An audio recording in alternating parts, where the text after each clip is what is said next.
Hello friends, இன்றைக்கி நம்ம இந்த வீடியோவில் என்ன பார்க்க போகிறோம்னா, நம்ம வீட்டில் பனங்கிழங்கு போட்டிருக்கோம். இது இப்போ போட்டு 3 மாதம் ஆச்சு. இது நம்ம இப்போ அறுவடை பண்ண போகிறோம். முளைச்சிருக்கா என்னென்னு நம்ம பார்க்கலாம். வாங்க பார்க்கலாம்.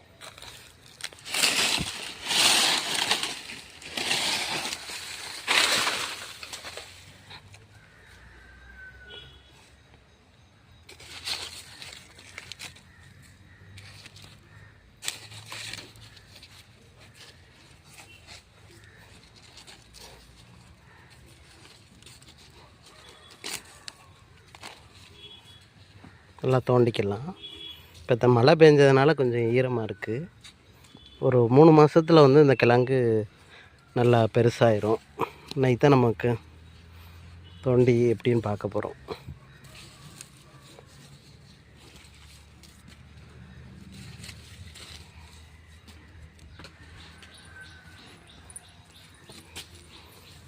இந்த பெருசாக இருக்கிறதெல்லாம் பார்த்திங்கன்னா, போன வருஷம் போட்ட கிழங்கு ஒரு சிலது பிடுங்காம விட்டோம்னா அது பனங்கண்டா உருவாயிரும்.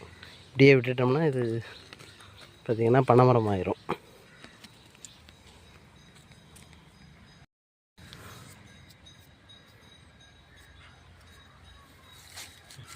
பார்த்திங்கன்னா அந்த கிழங்கு பார்த்திங்கன்னா இன்னும் பெருசாகலை. இன்னும் ஒரு 10 நாள் 15 நாள் பொங்கலுக்கு பார்த்திங்கன்னா பெருசாயிரும். பொங்கலுக்கு அறுவடை பண்ணலாம். இது சுட்டு சாப்பிட்லாம். சுட்டு சாப்பிட்டா சூப்பராக இருக்கும். எப்போவுமே நாங்கள் சுட்டு தான் சாப்பிடுவோம். அவிக்கிறதுனாலும் அவிச்சும் சாப்பிட்லாம். உங்களுக்கு இந்த வீடியோ பிடிச்சிருந்தால் லைக் பண்ணுங்கள், ஷேர் பண்ணுங்கள். மறக்காமல் நம்ம சேனலை சப்ஸ்கிரைப் பண்ணிடுங்க.